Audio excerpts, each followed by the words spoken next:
Hello everyone, आज हम लोग स्टार्ट करने वाले हैं अपने इकोनॉमिक्स का इंडियन इकोनॉमिक डेवलपमेंट का चैप्टर नंबर 7, जिसका नेम है employment growth informalisation and other issues. ठीक है, हम इन चीज़ों को आज डिस्कस करने वाले। चलिए चलते हैं अपने नेक्स्ट टॉपिक की तरफ। चलिए देखते हैं पहला कि वर्कर कौन होते हैं। ठीक है, वर्कर कौन होते हैं हम इनके बारे में जानते हैं। तो देखते हैं कि a worker is an individual who is involved in some economic activities to earn a living. एक ऐसा इंसान जो किसी इकोनॉमिक एक्टिविटीज में इन्वॉल्व हो, वो कोई इकोनॉमिक काम करता हो जिसकी वजह से उसको प्रॉफिट आता हो, तो उसको हम लोग क्या बोलेंगे? वर्कर बोलेंगे। एक ऐसा इंसान जो इकोनॉमिक काम करता हो, इकोनॉमिक एक्टिविटीज को परफॉर्म करता हो और उसके बदले उसको जो पैसा मिलता हो ताकि वो उससे अपना जीवन यापन कर सके, उसको हम क्या बोलेंगे? वर्कर बोलेंगे। दूसरा पॉइंट है कि a worker contributes to the process of GDP by rendering his productive services. एक वर्कर क्या करता है कि वो जीडीपी में कंट्रीब्यूट करता है। ऑब्वियस सी बात है, जीडीपी में कंट्रीब्यूट कैसे हो सकता है? प्रोडक्शन करके हो सकता है। तो जब प्रोडक्शन करता है वर्कर, क्या करेगा? प्रोडक्शन ही करता है। जब वो प्रोडक्शन करता है तो इससे क्या होता है? वो जीडीपी में अपने कंट्रीब्यूट कर रहा है। तीसरा पॉइंट ये है कि 1999 से लेकर 2000 तक के बीच में जो हमारे टोटल वर्कर्स थे हमारी कंट्री में, वो कितने थे? 400 मिलियन। 1999 से लेके 2000 तक के हमारी कंट्री में जो टोटल वर्कर थे वो कितने थे? 400 मिलियन।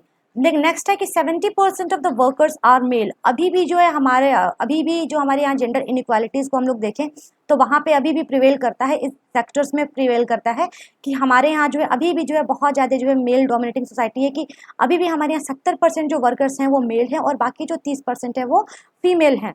अब चलते हैं अपने नेक्स्ट टॉपिक की तरफ, ये है लेबर फोर्स। अब देखेंगे लेबर फोर्स क्या होता है। लेबर फोर्स के बारे में हम सब जानते होंगे। देखो, लेबर फोर्स का मतलब होता है all those person who are working और not working but available for the work is termed as labour force. सारे लोग जो काम कर रहे हैं और जो काम नहीं कर रहे हैं, मतलब कि हम तो काम कर रहे हैं लेकिन जो काम नहीं कर रहे हैं मतलब बैठे हुए हैं, वो चाहते हैं कि वो काम करें लेकिन उनको काम नहीं मिल पा रहा है, वो सारे लोग किस में आएंगे? लेबर फोर्स के अंदर आएंगे। लेबर फोर्स के अंदर कौन कौन से लोग नहीं आते हैं? Who are not included. पहला तो ओल्ड और हैंडीकैप्ड पर्सन, कोई गरीब और कोई कह सकते हैं अपाहिज इंसान है, वो लेबर फोर्स के अंदर नहीं आता है। दूसरा, who are not willing to work, जिसको काम करने का मन ही नहीं है, वो भी इस लेबर फोर्स के अंदर नहीं आता है। और तीसरा है who are not available for work, जो काम नहीं करना चाहते या फिर काम करने के लिए रेडी नहीं है, वो भी इसके अंदर नहीं आता है। तीसरा पॉइंट है हमारा जो है वर्कफोर्स। वर्कफोर्स क्या होता है तो देखेंगे हम लोग यहाँ पे, the number of person who are actually employed at a particular time and working is known as workforce. अभी हम लोग लेबर फोर्स में देखे हैं कि दो तरीके के लोग होते हैं। एक होता है जो काम करते हैं, जिनको काम मिल गया होता है, और दूसरे होते हैं कि जो काम करने के लिए रेडी हैं लेकिन उनको काम नहीं मिलता है।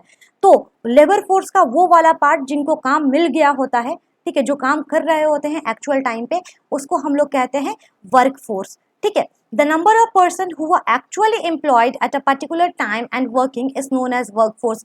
मतलब जो लोग एक्चुअल में काम कर रहे हैं वो किस में आएंगे? वर्कफोर्स के अंदर आएंगे।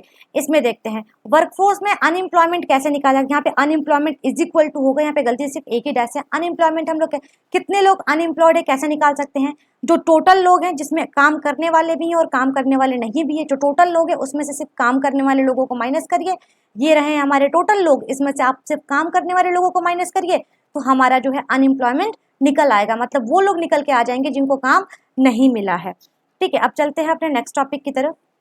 ये है व्हाट इज एम्प्लॉयमेंट। यहाँ पे क्वेश्चन पूछा जा रहा है कि व्हाट इज एम्प्लॉयमेंट, एम्प्लॉयमेंट क्या होता है। तो यहाँ पे आंसर भी लिखा हुआ है, मतलब मैंने ही लिख दिया है।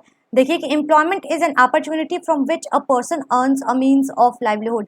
एम्प्लॉयमेंट एक ऐसी अपॉर्चुनिटी है जिससे एक इंसान जो है वो अपना जीवन यापन करता है, कमाता है, कमाने के बाद अपना जीवन यापन करता है। एक ऐसी अपॉर्चुनिटी है, मतलब हम किसी के यहाँ काम करेंगे, उसके बदले जो हमको पैसा मिलेगा उससे क्या करेंगे? हम सर्वाइवल करेंगे। ठीक है, इसके बाद है कि it help us to address many social issues. जितने भी सामाजिक बुराइयां होती हैं, पॉवर्टी हो गया और भी जेंडर इनइक्वालिटी हो गया, डिस्क्रिमिनेशन हो गया, ये सब क्या करती हैं? एम्प्लॉयमेंट जो होता है इन सब चीज़ों को खत्म कर देता है। क्योंकि इंसान जब कहीं वर्क कर रहा होता है, अगर हम लोग देखेंगे तो जितने भी खलियर लोग होते हैं ना, जितने भी फुर्सता लोग होते हैं, सिर्फ वही लोग क्या करते हैं कि एक दूसरे में जो है क्रिटिसाइज करते हैं लोगों को सबसे ज़्यादा, अरे इनको ऐसे करना चाहिए वैसे, लेकिन एक्चुअल में उनके पास कोई काम नहीं होता है। ठीक है, तो सोशल इश्यूज भी एक तरीके से ऐसे भी खत्म हो सकती हैं कि जिनको काम मिल जाता है उनको टाइम ही नहीं रहता है किसी और के बारे में सोचने के लिए। अब चलते हैं अपने नेक्स्ट टॉपिक की तरफ, जो है कि टाइप्स ऑफ एम्प्लॉयमेंट। एम्प्लॉयमेंट जो होता है वो कितने टाइप का होता है। ठीक है, तो सबसे पहला है सेल्फ एम्प्लॉयमेंट।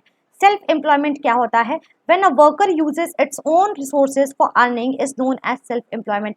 जब कोई वर्कर, जब कोई इंसान जो है वो खुद के रिसोर्सेज को अपने जीवन यापन के लिए यूज कर रहा है, अपने कमाने के जरिए के लिए यूज कर रहा है, तो उसको हम लोग बोलते हैं सेल्फ एम्प्लॉयमेंट। जैसे कि कोई क्या किया, 2 लाख उसके पास है, 2 लाख कहीं पे इन्वेस्ट कर दिया, वहाँ पे छोटी सी इंडस्ट्री खोल ली, तो वहाँ पे क्या हुआ, उसको तो कहीं से नौकरी लेने की जरूरत पड़ी नहीं, वो तो सेल्फ एम्प्लॉयड है, वो खुद ही एम्प्लॉयर है, तो इसको हम लोग बोलते हैं सेल्फ एम्प्लॉयमेंट। और दूसरा है वेज एम्प्लॉयमेंट। वेज एम्प्लॉयमेंट तब होता है जब आप किसी और के लिए काम करते हैं और उसके बदले आपको वेजेस मिलते हैं, तो वो क्या कहलाता है, वेज एम्प्लॉयमेंट कहलाता है। अब चलते हैं अपने नेक्स्ट टॉपिक की तरफ, ये है रेगुलर वर्कर। रेगुलर वर्कर कौन होते हैं? तो इसमें होता है कि when a worker is engaged by someone और by an enterprise and is paid wages on the regular basis is known as regular worker. ये वो होते हैं जो क्या करते हैं, किसी भी एंटरप्राइज के द्वारा रखे गए होते हैं और ये रेगुलर बेसिस पे जब ये काम करना स्टार्ट करते हैं तो इनको हम लोग क्या बोलते हैं, रेगुलर वर्कर बोलते हैं। ठीक है, अब आता है हमारा